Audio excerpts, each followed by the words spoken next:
Topic है।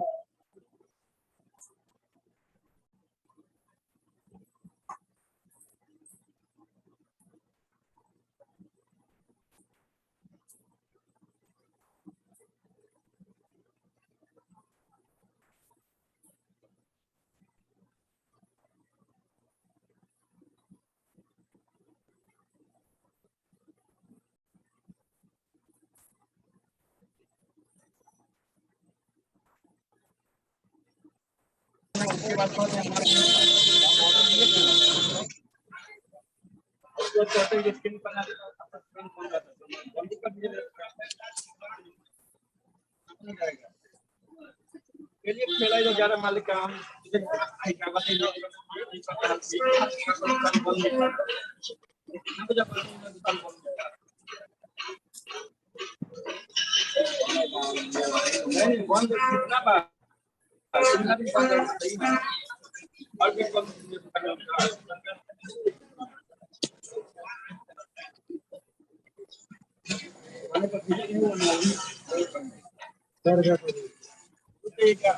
हाँ भैया तो सही है।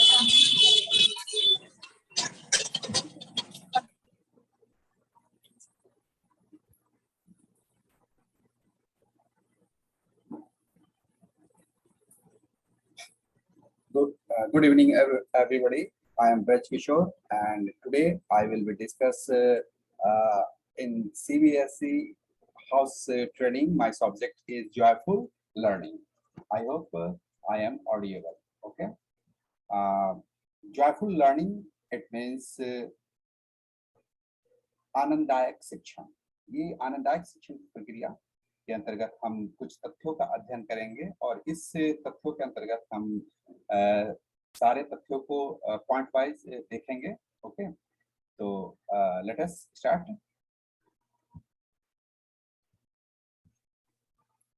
जॉयफुल लर्निंग संकल्पना एनसीएफ 2005 व आरटीई के अनुसार बच्चों का शिक्षण बाल केंद्रित होना चाहिए।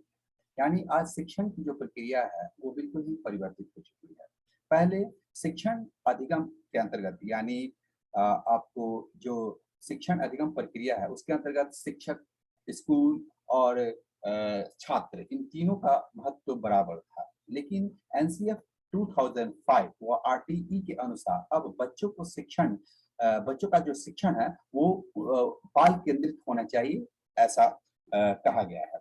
अब अतः बालक की योग्यता, क्षमता व रुचि के अनुसार शिक्षण किया जाना चाहिए।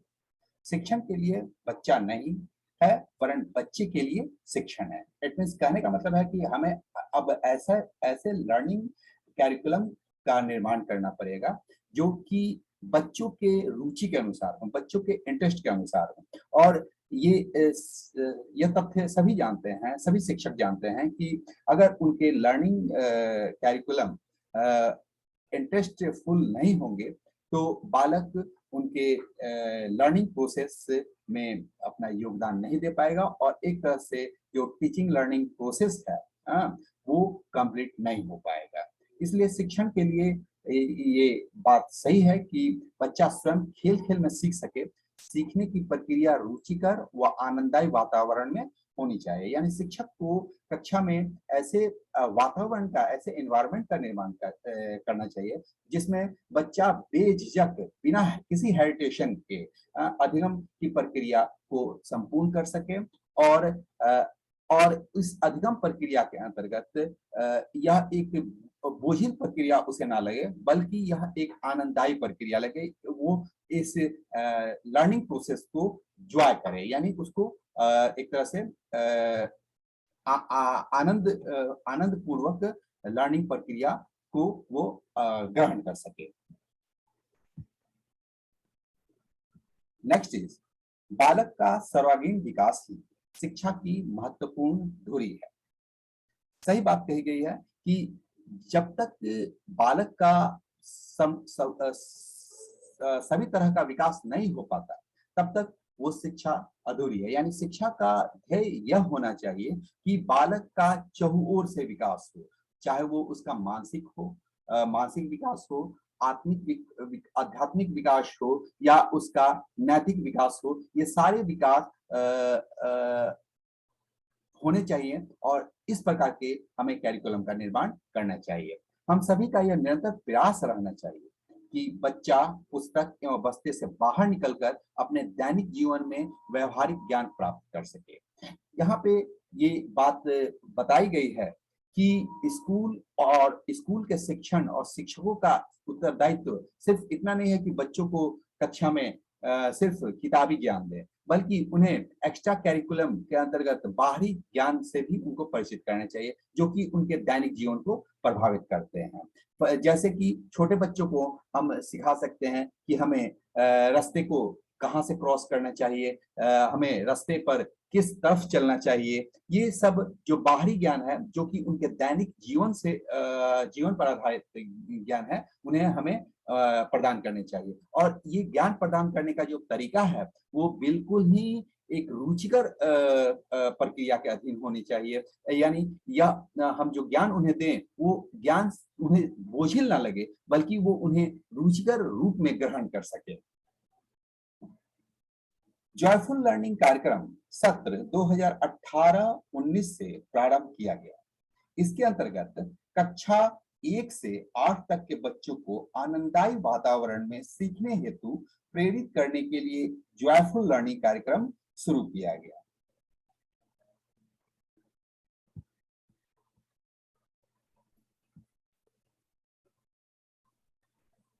Meaning of joyful learning.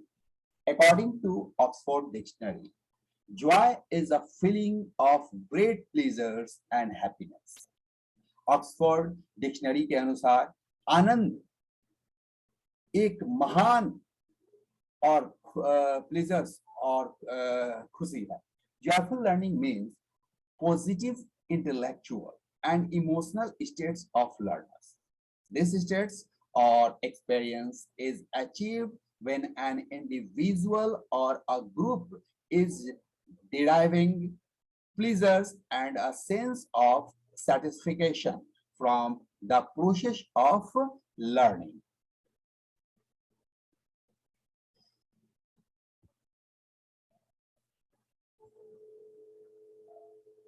Joyful learning is a learning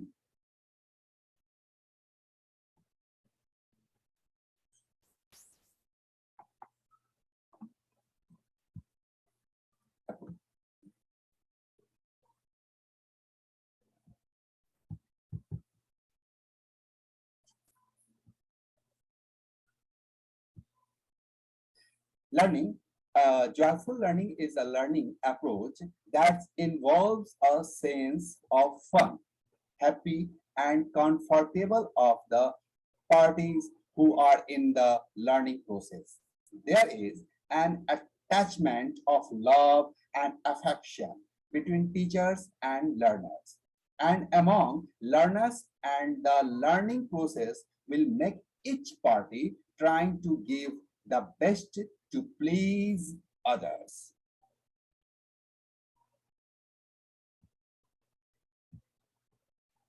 joyful learning के वेरियस फैक्ट्स जो है वो हमारे सामने स्क्रीन पे हैं, जैसे कि पर्सपेक्टिव चेंजेस होने चाहिए, इम्प्रूव्ड मोटिवेशन होने चाहिए, इंगेज्ड लर्नर्स होने चाहिए, ऑथेंटिक लर्निंग और इनकरेज्ड ऑटोनॉमी एंड कंट्रोल होना चाहिए। तो ये सभी फैक्ट्स मिलकर एक जॉयफुल लर्निंग का निर्माण करते हैं। नेक्स्ट इज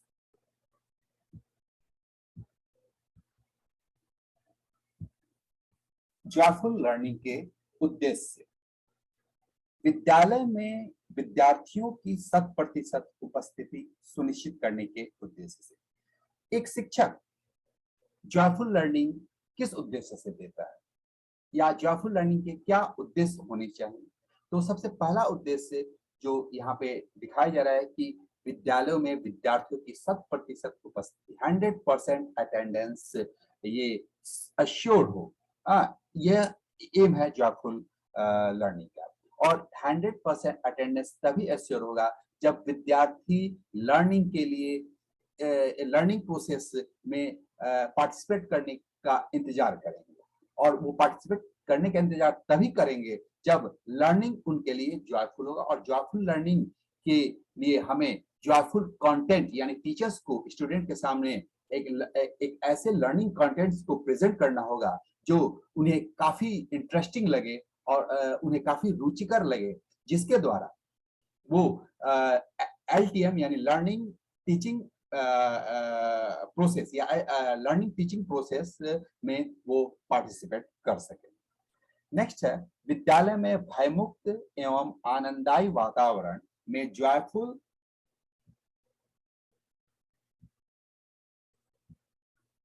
लर्निंग गतिविधियां।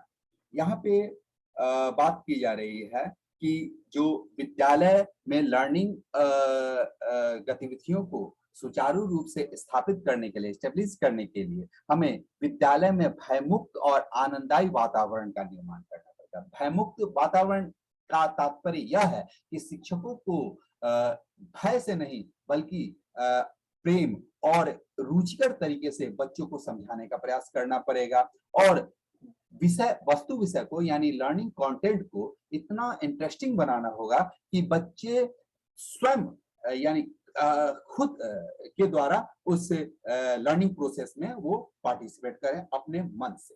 ओके, आनंददायी वातावरण में बच्चों का दक्षता संवर्धन, और शिक्षकों को यह भी ख्याल रखना होगा कि कि जो वातावरण वो क्लासरूम में एक तरह से बना रहे हैं, बच्चों के लिए जो कंटेंट अवेलेबल करा रहे हैं, जिसे बच्चे रुचिकर रूप से उसे ग्रहण कर रहे हैं, तो शिक्षकों को ये भी ख्याल रखना होगा कि जो ये कंटेंट इन्हें प्रदान किया जा रहा है वो ना सिर्फ रुचिकर हो बल्कि उन कंटेंट के द्वारा उनका दक्षता संवर्धन यानी स्किल प्रोग्रेस भी हो, यानी वो उनकी जानकारी में भी वृद्धि हो और एक तरह से वो एक अधिक से अधिक नॉलेज गेन कर सकें।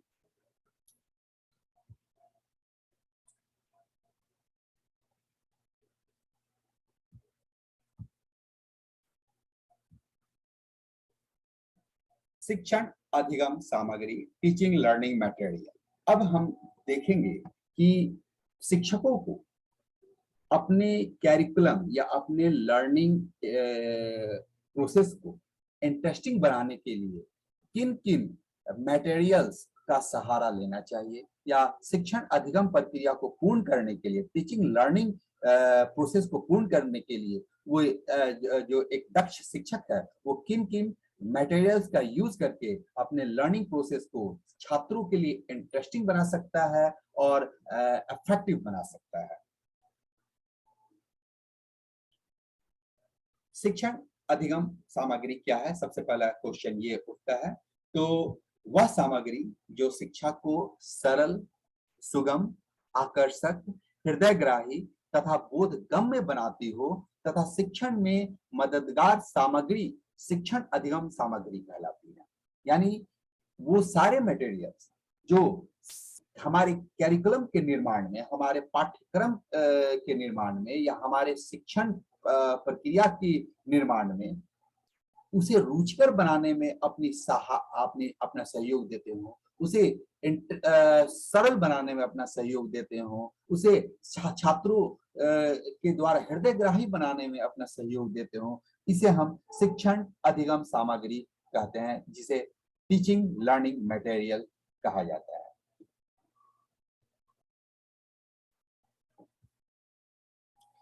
शिक्षण अधिगम सामग्री टीचिंग एड सोच एवं खोज की प्रवृत्ति को बढ़ावा देता है। भया वहन, सरलता एवं सुगमता से विषयों को समझ लेते हैं। यानी जो यहाँ पे भया वहन का तात्पर्य जो स्टूडेंट्स हैं, जो छात्राएं हैं, वो सरलता एवं सुगमता से विषय वस्तु को समझ लेते हैं। विषयचार्य का विषय भी काफी प्रभावी साबित होता है। या जो टीचर या जो सब्जेक्ट टीचर है जो अपने सब्जेक्ट्स में इन लर्निंग मटेरियल्स या टीचिंग लर्निंग मटेरियल्स के वेरियस फैक्ट्स को यूज करता है, वो अपने सब्जेक्ट या अपने टॉपिक्स या अपने चैप्टर्स को काफी अफेक्टिव रूप से स्टूडेंट के सामने प्रेजेंट कर पाता है।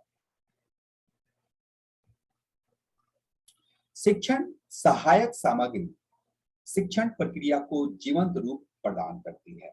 इसके अलावा जो जितने भी ये टीचिंग एड्स हैं वो शिक्षण प्रक्रिया जो कि लर्निंग प्रोसेस जो कि काफी बोझिल प्रोसेस होता है उसे काफी जीवंत रूप प्रदान करता है, यानी उसमें एक तरह से एक गति प्रदान करता है। शिक्षण अधिगम सामग्री की विशेषता। अब शिक्षण अधिगम यानी टीचिंग लर्निंग मटेरियल्स की क्या क्या विशेषता है यहाँ पे हम बात करेंगे।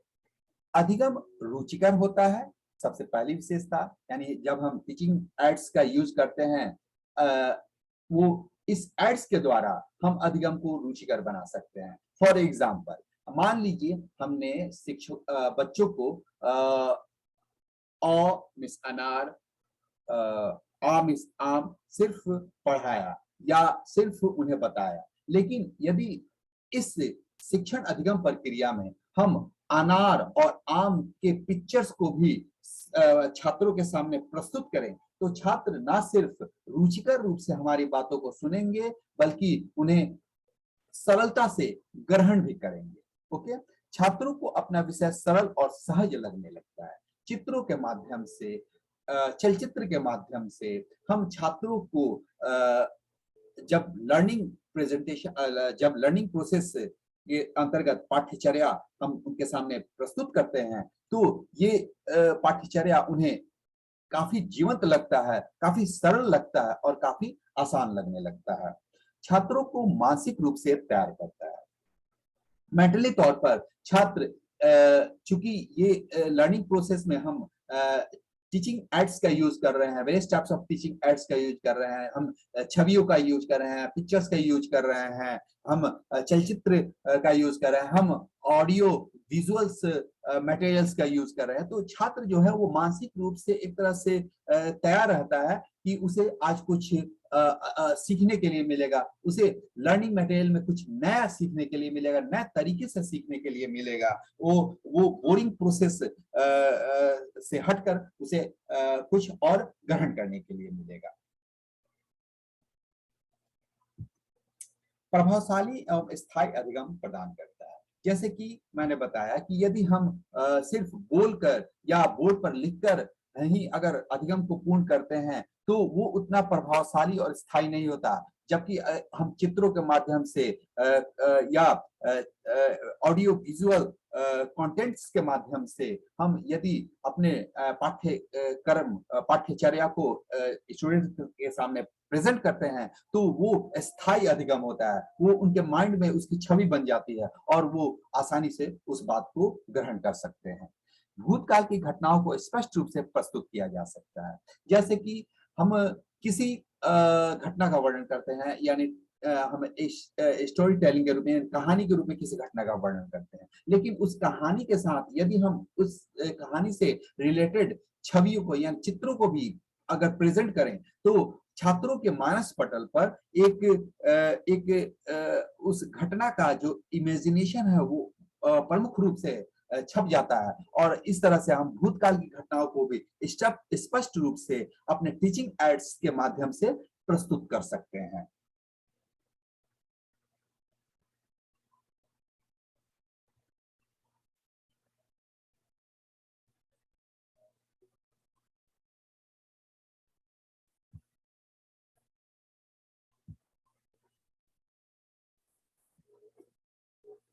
मैडम बोली क्या है?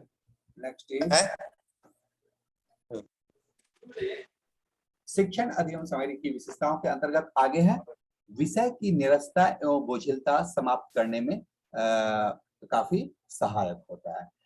शिक्षण अधिगम प्रक्रिया के अंतर्गत शिक्षण जो अधिगम सामग्री जो है वो विषय वस्तु की निरस्ता और बोझिलता को समाप्त करता है। जैसे कि मैंने बताया कि यदि हम सिर्फ बोर्ड पर लिखकर या बोलकर छात्रों को समझाने का प्रयास करते हैं तो एक तरह से ये जो अधिगम प्रक्रिया है वो छात्रों के लिए उतना इफेक्टिव नहीं रह जाता है, काफी बोझिल लगने लगता है। और यदि हम चित्रों के माध्यम से, स्लोगन के माध्यम से या आपको शिक्षण शैक्षणिक भ्रमण के माध्यम से उन विषय वस्तुओं को समझाने का प्रयास करें तो ये विषय वस्तु जो है वो काफी सरस हो जाता है, उनकी बोझिलता समाप्त हो जाती है। छात्रों को पर्यावरण एवं सामाजिक वातावरण के साथ प्रत्यक्ष अंतःक्रिया का अवसर प्रदान करता है। जैसे कि हम कोई कंटेंट बता रहे हैं, किसी जगह के बारे में बता रहे हैं, अपने पर्यावरण या अपने सामाजिक वातावरण के बारे में हम बता रहे हैं या हम लेक्चर के रूप में उन्हें ज्ञान दे रहे हैं, तो वो उतना प्रभावी नहीं होता है जितना प्रभावी यदि हम भ्रमण यानी एक तरह से सर्वे के द्वारा या उन्हें एक तरह से भ्रमण के द्वारा हम उस स्थान पर ले जाए, सामाजिक परिवेश को दिखाएं, सामाजिक परिवेश के वातावरण से उन्हें परिचित कराएं। तो इस प्रक्रिया से जो छात्र हैं वो कहीं अधिक समझेंगे जो जबकि कक्षा में बैठकर वो उतना अधिक नहीं समझ सकते हैं। ओके, तो छात्रों को पर्यावरण एवं सामाजिक वातावरण के साथ प्रत्यक्ष अंतःक्रिया का अवसर यह टीचिंग एड प्रदान करता है। शिक्षण में विविधता उत्पन्न करने में सहायक होता है। अब ये जो शिक्षण अधिगम सामग्री है वो शिक्षण में विविधता उत्पन्न करने में सहायक होता है। जैसे कि हमने बताया कि कक्षा में सिर्फ बोलकर लिखवाकर ही हम शिक्षण प्रक्रिया को पूर्ण नहीं कर सकते हैं, यह एक नीरस प्रक्रिया हो जाती है। यदि बोलने और लिखने के अलावा हम अन्य कई प्रक्रियाओं के द्वारा हम अधिगम की प्रक्रिया को पूर्ण करने का प्रयास करें, जैसे कि क्षेत्र भ्रमण है या आपको सर्वे है या चित्रों के माध्यम से या चलचित्र के माध्यम से ऑडियो विजुअल अध्ययन है, तो इन सब प्रक्रियाओं के कारण जो शिक्षण प्रक्रिया है उसमें काफी विविधता आ जाती है और यह विविधता छात्रों में रुचि उत्पन्न करने का एक प्रमुख आधार बनती है और इसी आधार पर छात्र रुचिकर रूप से ज्ञान को प्राप्त करने के लिए लालायित रहते हैं। समय की बचत होती है। अब समय की बचत यहाँ पे कहने का तात्पर्य यह है कि जब शिक्षक के द्वारा इन शिक्षण अधिगम सामग्री का प्रयोग किया जाता है तो जो बातें हम छात्रों को 4-5 बार में नहीं समझा पाते हैं वो बातों को हम चित्रों के माध्यम से, चलचित्र के माध्यम से, टेप के माध्यम से, ऑडियो विजुअल प्रोसेस के माध्यम से हम 1-2 बार में ही आसानी से समझा सकते हैं। कमजोर से कमजोर दिमाग वाला बच्चा भी इस प्रक्रिया से ना सिर्फ आसानी से समझ सकेगा बल्कि रुचिकर रूप से अध्ययन प्रक्रिया में या लर्निंग प्रोसेस में पार्टिसिपेट कर पाएगा। तो इससे क्या होगा कि एक तरफ ना सिर्फ शिक्षक का समय की बचत होगी बल्कि इससे विद्यार्थियों और स्कूल का भी समय का संपूर्ण बचत होगा।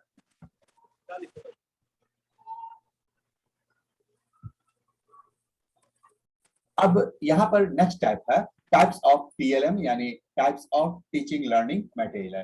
टीचिंग लर्निंग मटेरियल के यानी शिक्षण अधिगम सामग्री के प्रकार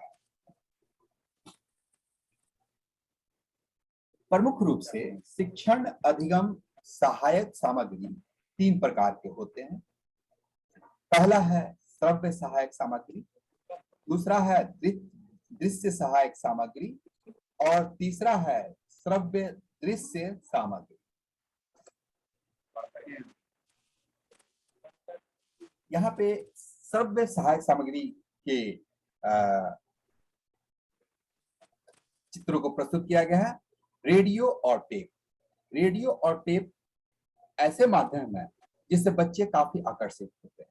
रेडियो पर गाना सुनना हो, रेडियो पर न्यूज सुनना हो, रेडियो पर किसी भी तरह की जानकारी लेनी हो, बच्चे इसे काफी आकर्षक रूप से सुनते हैं और इसकी सूचनाओं को ग्रहण करते हैं। उसी प्रकार टेप, रिकॉर्डेड टेप के माध्यम से भी वो काफी सारी जानकारियों, रिकॉर्डेड जानकारियों को सुनते हैं और काफी रुचिकर रूप से उन जानकारियों को अपने मानस पटल पे याद रखते हैं।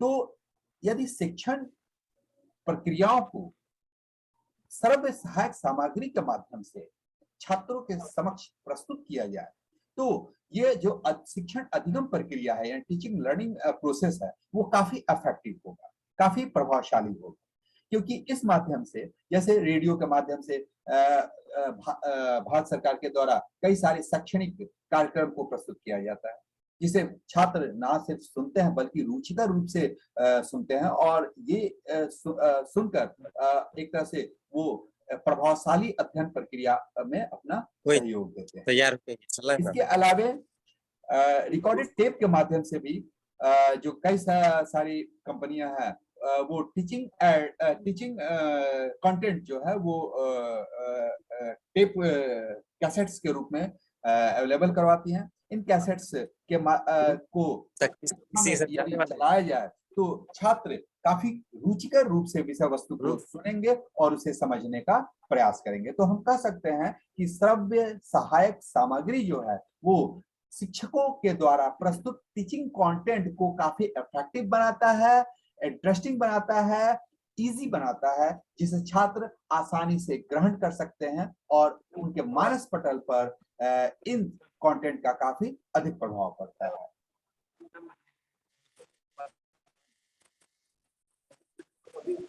अब हम बात करते हैं दृश्य सहायक सामग्री, यानी वह शिक्षण की वह सामग्री जिसे छात्र सुन तो नहीं सकते हैं लेकिन देख सकते हैं, जैसे कि पुस्तक, चार्ट, मानचित्र, पोस्टर, बुलेटिन बोर्ड, संग्रहालय। बात करते हैं पुस्तक यानी बुक्स की। बुक्स जो कि एंशिएंट टाइम से ही शिक्षण प्रक्रिया में यूज होते आ रहा है।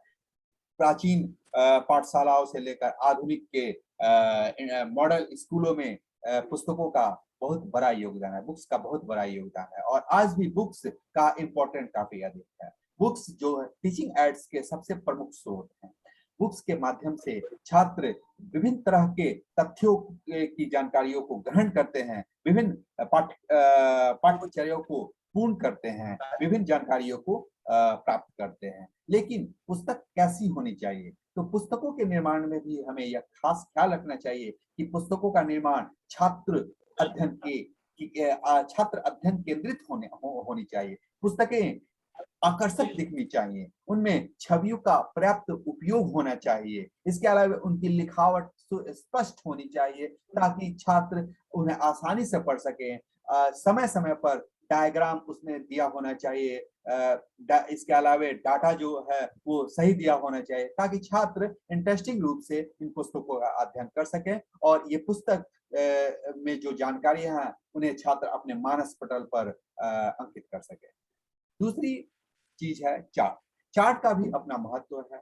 किसी क्षेत्र की जनसंख्या, किसी क्षेत्र के विकास, किसी एरिया के विस्तार आदि या किसी एरिया में खनिजों की उपस्थिति, ये सारे डाटास को हम चार्ट के माध्यम से प्रेजेंट करते हैं। वो नहीं किए कन्फर्म, आपको तो नहीं जुड़े होस्ट छात्रों को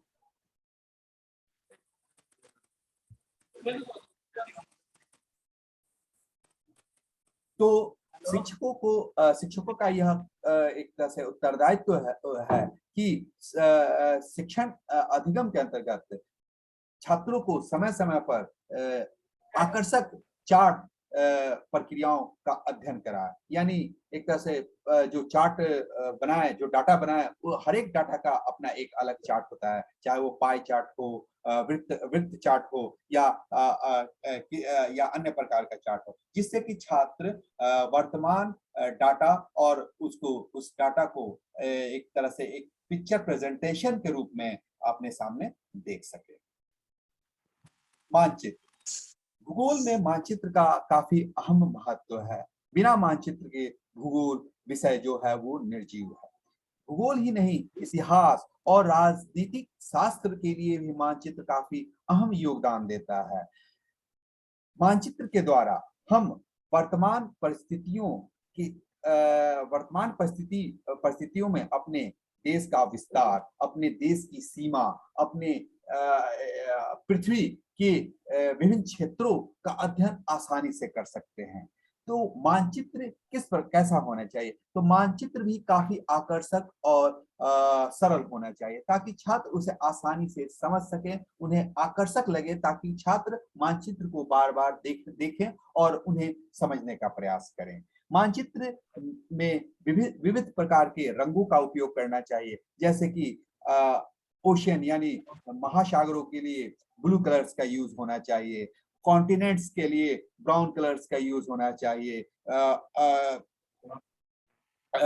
फॉरेस्ट के लिए ग्रीन कलर्स का यूज होना चाहिए। तो इससे क्या होता है कि मानचित्र ना सिर्फ आकर्षक होते हैं बल्कि एक तरह से एक सिंबल कलर का यूज उन्हें उन क्षेत्रों को आसानी से प्रेजेंट करने में सहायक होता है, जिससे छात्र आसानी से उस मानचित्र को आसानी से समझ सके। नेक्स्ट है पोस्टर। पोस्टर के द्वारा भी छात्रों को एक इफेक्टिव लर्निंग प्रोसेस के एक इफेक्टिव लर्निंग प्रक्रियाओं में जोड़ा जा सकता है। पोस्टर चाहे वो उनके लर्निंग मटेरियल का पोस्टर हो या चाहे किसी भी विषय वस्तु का पोस्टर हो, किसी भी विषय वस्तु का पोस्टर हो, हम इस पोस्टर के द्वारा छात्रों को दृश्य सहायक सामग्री के अंतर्गत काफी आसानी से ज्ञान दे सकते हैं। बुलेटिन बोर्ड के द्वारा भी छात्रों को आकर्षक और मनोरंजक रूप से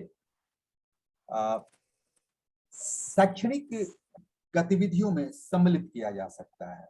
यानी उन्हें विभिन्न बुलेटिन बोर्ड पर विभिन्न प्रकार की कट पिक्चर्स और विभिन्न प्रकार के क्या कहते हैं ये स्टैम्प्स को लगाकर हम बुलेटिन बोर्ड्स का निर्माण कर सकते हैं, जिससे कि वो वर्तमान परिस्थितियों को आसानी से समझ सकें, आकर्षक रूप से वो वर्तमान परिस्थितियों को जान सकें। संग्रहालय के माध्यम से हम छात्रों को विषय वस्तु के बारे में अच्छी तरह समझा सकते हैं और उन्हें अच्छी तरह ज्ञान दे सकते हैं। संग्रहालय यानी म्यूजियम, जिसमें हम प्राचीन वस्तुओं को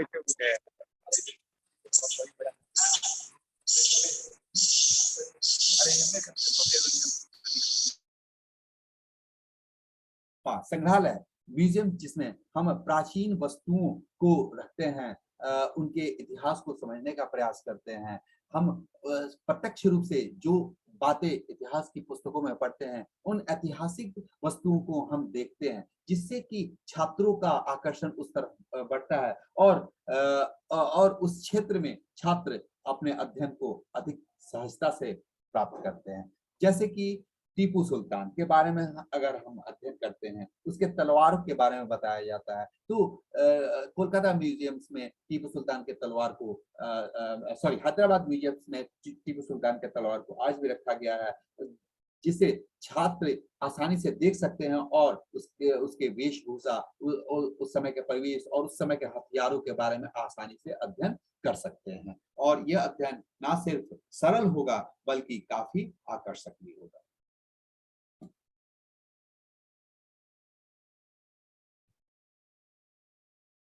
यहाँ पे कुछ चार्ट दिए गए हैं, जैसे कि मैं बात कर रहा था कि यदि शिक्षक जो है वो अ आ इ बच्चों को पढ़ा रहा है, त थ द ध पढ़ा रहा है, अ से अनार, आ से आम, ई से इमली, त से तरबूज, थ से थर्मस, द से दवात और ध से धनुष पढ़ा रहा है, तो सिर्फ लेक्चर के माध्यम से वो सिर्फ अगर बताएगा तो बच्चों के लिए यह जो अधिगम प्रक्रिया है वो काफी बोझिल हो जाएगी।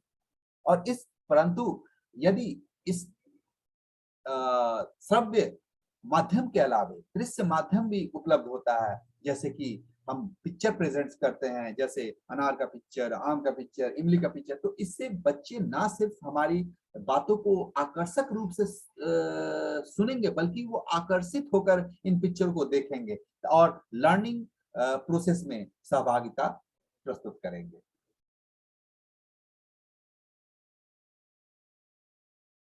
इंग्लिश में भी वही बात है कि ABCD में हम A फॉर एप्पल या B फॉर बॉय या B for ball, C for cat या D फॉर डॉग पढ़ते हैं। तो इन सारे अल्फाबेट्स और इनसे बने वर्ड सेंटेंस को यदि पिक्चर के रूप में हम प्रेजेंट करते हैं तो ये प्रेजेंटेशन ना सिर्फ बच्चों को एबीसीडी की तरफ आकर्षित करेगा बल्कि इन पिक्चर से बने सेंटेंस या वर्ड्स को भी वो आसानी से समझाने में सहायक होगा।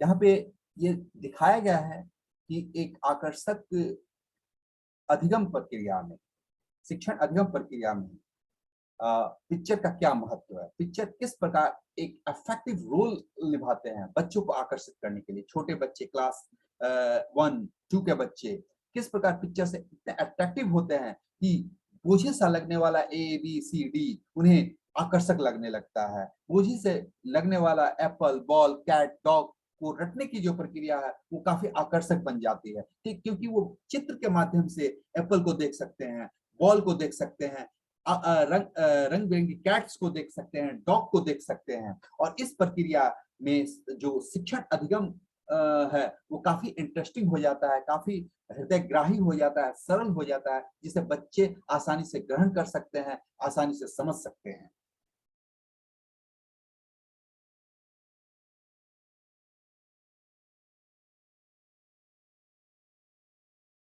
यहाँ पे सर्व दृश्य सामग्री की कुछ पिक्चर्स को दिखाया गया है, जैसे टेलीविजन। टेलीविजन जो है वो दृश्य और श्रव्य सहायक दोनों सामग्री है, यानी हम टेलीविजन के माध्यम से यदि बच्चों को शिक्षण प्रक्रिया में हम टेलीविजन का यूज करते हैं, टेलीविजन के माध्यम से बच्चों को के सामने पाठ्यचर्या को प्रस्तुत करते हैं तो वो काफी इंटरेस्टिंग होगा, क्योंकि वो उन पाठ्यचर्या को देख भी सकेंगे और सुन भी सकेंगे। उसी प्रकार कंप्यूटर के माध्यम से हम विविध प्रकार की जानकारियों को बच्चों के सामने प्रस्तुत करेंगे, जिसे बच्चे काफी इंटरेस्टिंग रूप में लेंगे और इंटरेस्टिंग रूप में इसे देखेंगे और इस प्रोसेस को यानी टीचिंग लर्निंग प्रोसेस को कंप्लीट करेंगे। चलचित्र के माध्यम से, क्योंकि चलचित्र जो है वो ना सिर्फ बड़ों को बल्कि बच्चों को भी काफी आकर्षित करता है।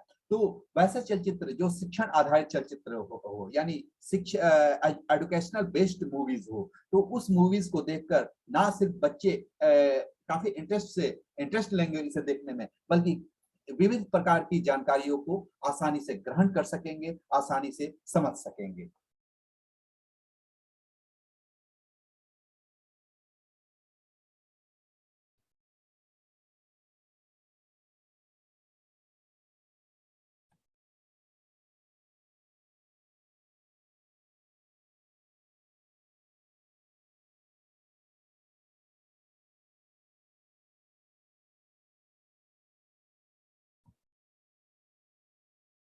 तो इस तरह से हम लोगों ने देखा कि किस प्रकार हम अपने लर्निंग प्रोसेस को जॉयफुल बना सकते हैं। हमने देखा कि जॉयफुल लर्निंग आज के युग की एक मांग है, क्योंकि आज जो बच्चे हैं वो आसानी से सीखने के लिए तैयार नहीं है, बल्कि उन्हें सीखने के लिए मजबूर किया जाना पड़ता है। और वो मजबूर तभी हो सकते हैं जब उनके सामने कुछ आकर्षक प्रस्तुत किया जाए, क्योंकि आज का जो शिक्षण प्रक्रिया है वो छात्र केंद्रित प्रक्रिया है।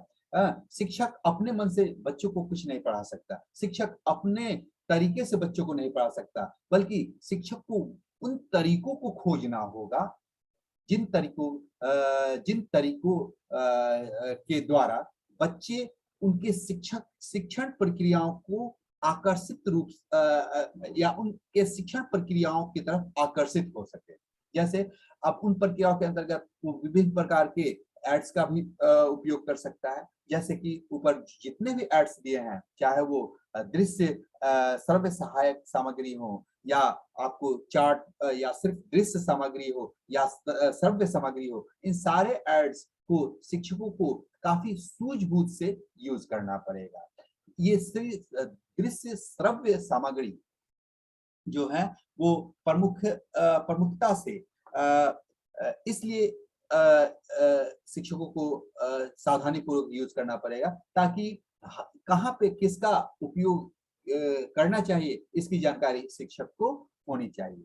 जैसे कि मान लीजिए शिक्षक है और वो किसी देश के भूगोल के बारे में बता, किसी देश के विस्तार के बारे में बता रहा है, किसी देश के पॉपुलेशन के बारे में बता रहा है, किसी देश के फिजिकल स्ट्रक्चर्स के बारे में बता रहा है, या किसी कॉन्टिनेंट के फिजिकल स्ट्रक्चर के बारे में बता रहा है, तो सिर्फ बताने भर से उसका शिक्षण प्रक्रिया जो है वो प्रभावशाली नहीं होगा। बताने के अलावे उसे कई सारे टीचिंग एड्स का यूज करना पड़ेगा अपने शिक्षण प्रक्रिया को प्रभावशाली बनाने के लिए, इफेक्टिव बनाने के लिए। फॉर एग्जांपल, उसे उस देश के नक्शे का यूज करना पड़ेगा, मैप का यूज करना पड़ेगा, उस देश में जो फिजिकल वेरिएशन है उसको दिखाने के लिए मैप्स का यूज करना पड़ेगा, उस देश के पॉपुलेशन में जो वेरिएशन है, उस देश के एरिया में जो वेरिएशन है, या उस देश के एक तरह से हम कह सकते हैं कि पॉपुलेशन में जो, तो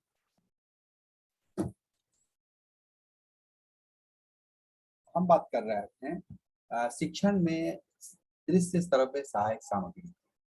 तो दृश्य श्रव्य सहायक सामग्री के द्वारा हम शिक्षण प्रक्रिया को काफी इफेक्टिव बना सकते हैं, और ये इन प्रक्रियाओं का यूज करके हम शिक्षण अधिगम प्रक्रिया को छात्रों के लिए रुचिकर और हृदयग्राही बना सकते हैं। अब छात्र केंद्रित शिक्षण प्रक्रिया होने के कारण शिक्षकों को अब यह ध्यान देना होगा कि वो जो भी विषय वस्तु का चयन करता है छात्रों को अध्ययन कराने के लिए, वो विषय वस्तु छात्रों के रुचि के अनुकूल हो, ना सिर्फ छात्रों के रुचि के अनुकूल हो, बल्कि काफी आसान, स्पष्ट और हृदयग्राही, ताकि छात्र उसे अपने मानस पटल पे अंकित कर सके और शिक्षण प्रक्रिया का जो यह प्रयास शिक्षक के द्वारा किया जा रहा है वो सफल हो सके। शिक्षक अब इस बात के लिए बिल्कुल भी स्वतंत्र नहीं है कि वो किसी भी पाठ्यचर्या को छात्रों के सामने प्रस्तुत कर सकता है। उसे उसी पाठ्यचर्या को छात्रों के समक्ष प्रस्तुत करना होगा जिस छात्र आसानी से समझ सके, जिसमें छात्रों की रुचि जागृत हो सके। अतः रुचि जागृत करने के लिए शिक्षक को अपने अधिगम प्रक्रिया में अनेक टीचिंग एड्स का उपयोग करना होगा, चाहे वो पुस्तकों का उपयोग करे, चाहे वो चार्ट बोर्ड का उपयोग करे, चाहे वो भ्रमण प्रक्रियाओं का उपयोग करे, चाहे वो मैप्स यानी नक्शों का उपयोग करे। इन सभी एड्स का उपयोग उसे काफी सावधानी पूर्वक और सुगमता से करना पड़ेगा।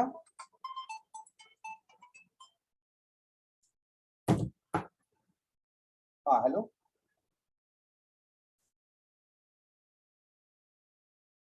तो उसी हम स्टार्ट कर चुके हैं।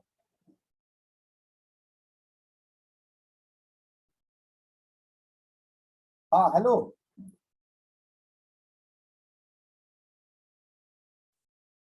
तो हम दोबारा लिंक क्रिएट करके भेज दिए हैं। हाँ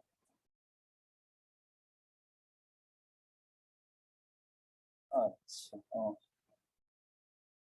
ठीक है, देख रहा हूँ।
हाँ हेलो। हाँ हाँ जुड़ रहा है। अब शिखा मिस कहे हैं कि उसी पहले वाले लिंक पर ही थी, ज्वाइन कीजिए। नहीं तो नहीं हो पा रहा है ना, पहले वाले लिंक पे जा रहे हैं तो स्टार्ट हो ही नहीं रहा है। हाँ दूसरा जॉयफुल लर्निंग फिर 18:45 वाला दिए हैं।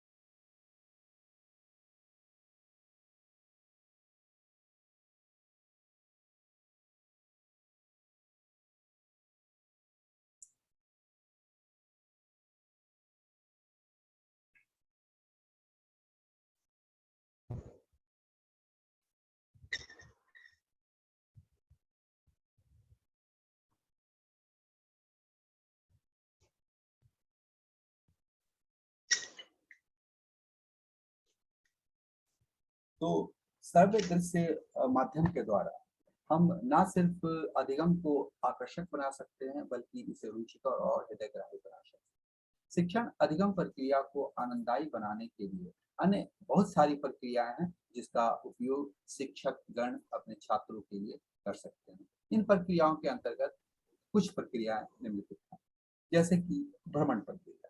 इस प्रक्रिया में हम छात्रों को वो वास्तविक क्षेत्रों का अध्ययन कराते हैं। हाँ हेलो, लिंक ऑनलाइन ग्रुप में भेजे हैं।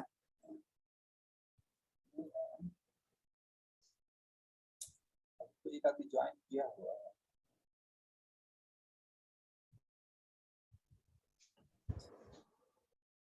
ठीक है, हाँ भेजे।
तो शिक्षण अधिगम प्रक्रिया के अंतर्गत हम जैसे बात कर रहे थे कि यदि हमें भू शिक्षण का अध्ययन करना है छात्रों को, यानी किसी क्षेत्र के भौगोलिक परिवेश का अध्ययन करना है, एक तरह से एनवायरमेंटल स्टडीज यदि उसको कराना है, यानी वातावरणीय अध्ययन कराना है, तो इस प्रक्रिया में भ्रमण विधि जो है वो काफी उपयोगी सिद्ध होती है, क्योंकि कक्षा में बैठे बैठे हम वातावरण को अच्छी तरह नहीं समझ सकते हैं।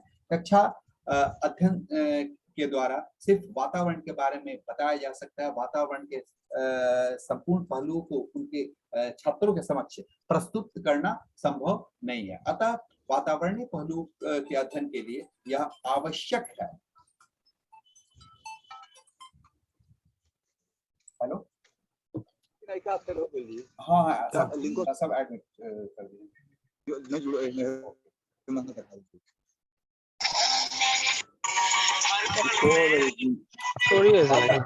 वातावरणीय अध्ययन को यहाँ पे प्रस्तुत करने के लिए यह आवश्यक है कि हम भ्रमण प्रवृत्ति का उपयोग करें, और भ्रमण प्रवृत्ति के उपयोग के द्वारा हम संपूर्ण वातावरणीय अध्ययन को छात्रों के सामने आकर्षक और रुचिकर रूप में प्रस्तुत कर सकते हैं। जैसे कि मान लीजिए हमें हमें छात्रों को पर्वत के बारे में बताना है, तो पर्वत के बारे में हम सिर्फ कक्षा में बैठकर उसकी विशेषताओं को बता सकते हैं, उसके आकृति को बोर्ड पर दिखा सकते हैं, लेकिन यदि वास्तविक पर्वत पर हम यदि उन्हें भ्रमण करने के लिए ले जाते हैं, तो ये भ्रमण प्रक्रिया के द्वारा दिया गया शिक्षण ना सिर्फ प्रभावशाली होगा, बल्कि इस प्रक्रिया के द्वारा जो छात्र हैं वो काफी रुचिकर रूप से शिक्षण अधिगम प्रक्रिया में पार्टिसिपेट कर सकेंगे, प्रभावशाली रूप से उसे शिक्षण प्रक्रिया को आसानी से समझ सकेंगे, पर्वतों के बारे में उनकी जानकारी काफी आसान हो जाएगी। दूसरी तरफ यदि हमें किसी क्षेत्र के नदियों के बारे में उन्हें बताना है, किसी पार्टिकुलर रिवर्स के बारे में बताना है, तो यह आवश्यक है कि उन्हें नदियों के से परिचित करवाया जाए, नदियों को उन्हें दिखाया जाए, ताकि वो नदियों से अवगत हो सकें और उनमें उपस्थित जल को आसानी से देख सकें और पहचान सकें। इसके अलावे हम वन क्षेत्र के बारे में यदि हम छात्रों को बताते हैं, वन क्षेत्र में रहने वाले पशुओं को, जीव जंतुओं के बारे में बताते हैं, तो भ्रमण प्रक्रिया के द्वारा यदि वन क्षेत्र का अध्ययन करवाया जाए, वन क्षेत्र में रहने वाले जीवों का एक तरह से जीवों को उन्हें दिखाया जाए, तो ये जो हमारा शिक्षण है वो काफी प्रभावशाली और रुचिकर हो जाएगा। दूसरी जो प्रक्रिया है वो है एक्सक्यूज मी सर, कुछ लोग बाहर खड़े हैं, उनको अंदर लीजिए, रूम के अंदर लीजिए सर उनको, या फ्री कीजिए उनको।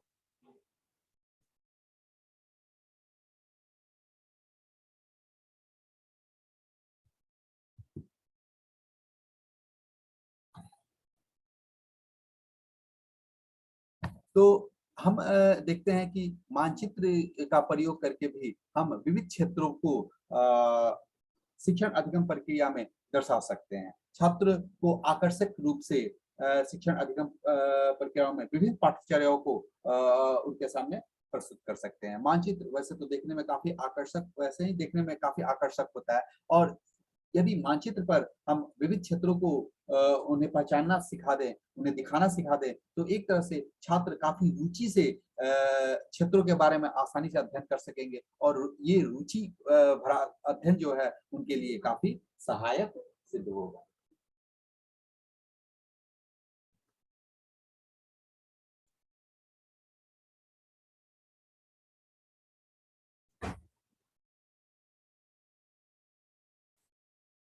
सर्व सहायक सामग्री जिसके अंतर्गत हम बात करते हैं रेडियो या टेप। तो रेडियो और टेप जिसके द्वारा हम कई सारी शिक्षण प्रक्रियाओं या कई सारे शिक्षण प्रविधियों, शिक्षण पाठ्यचर्याओं को छात्रों के सामने आकर्षक और रुचिकर रूप से प्रस्तुत कर सकते हैं, ताकि छात्र जो है वो दिए गए जानकारियों को, चाहे वो रेडियो के माध्यम से हो, चाहे वो टेप के माध्यम से हो, आसानी से ग्रहण कर सके, और इन जानकारियों के आधार पर वो अपने ज्ञान को और बढ़ा सके। तो संक्षेप में कहने का तात्पर्य यह है कि एक आकर्षक शिक्षण प्रविधि को पूर्ण करने के लिए शिक्षकों को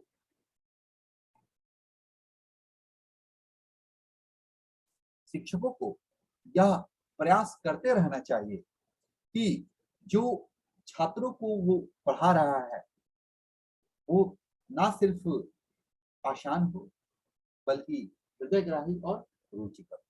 और आसान, हृदयग्राही और रुचिकर बनाने के लिए यह आवश्यक है कि शिक्षक छात्रों के मनोविज्ञान को समझे, छात्रों के आकर्षण को समझे, और उसी आकर्षण के अनुसार अपने पाठ्यचर्या का निर्माण करें और उस पाठ्यचर्या को छात्रों के समक्ष प्रस्तुत करें। और इस पाठ्यचर्या को बनाने में शिक्षक कई सारे लर्निंग मटेरियल्स का यूज कर सकता है, और इनका सावधानी पूर्वक यूज करते हुए उसे शिक्षण प्रक्रिया को संपूर्ण करना चाहिए, और ताकि छात्र अपने ज्ञान को शिक्षक के पाठ्यचर्या से जोड़ सके। तो इसी के साथ हमारा ये आज का जो सब्जेक्ट है जॉयफुल लर्निंग, ये यहाँ पर समाप्त होता है।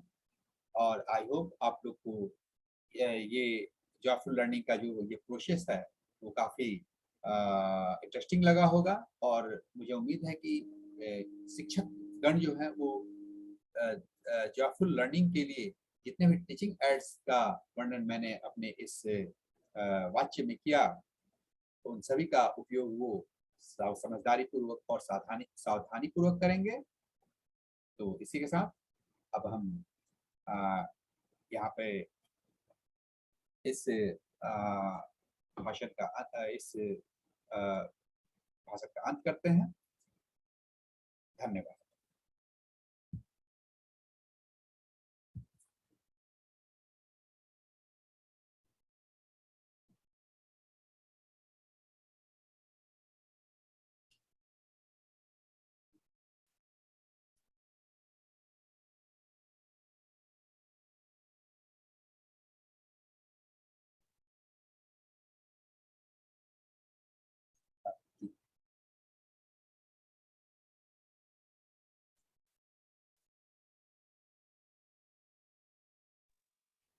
आपकी आवाज नहीं आ रही है सर।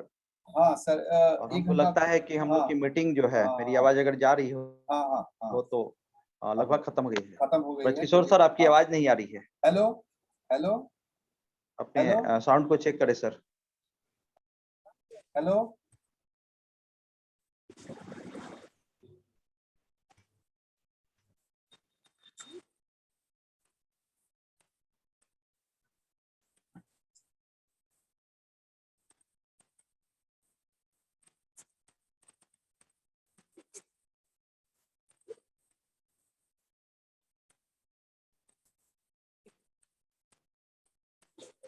तलवा के लिए गजब लेकिन किए।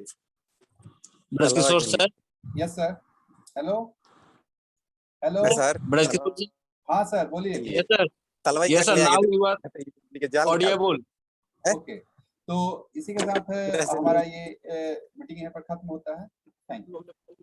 हाँ, कल हम ही लोग चलते। ठीक है, हाँ ठीक है, ठीक है, हाँ ठीक है, हम चलेंगे। हाँ, टेंशन नहीं, हम चलेंगे, कल चलेंगे। ठीक है अमित सर, अभी ऑनलाइन सेशन चल रहा है, रिकॉर्डिंग हो रहा है सर, तो आपस का टॉक अभी बंद रखा जाए तो अच्छा रहेगा। रिकॉर्डिंग ये जाएगा, एसबीसी बोर्ड में रिकॉर्डिंग जाएगा सर।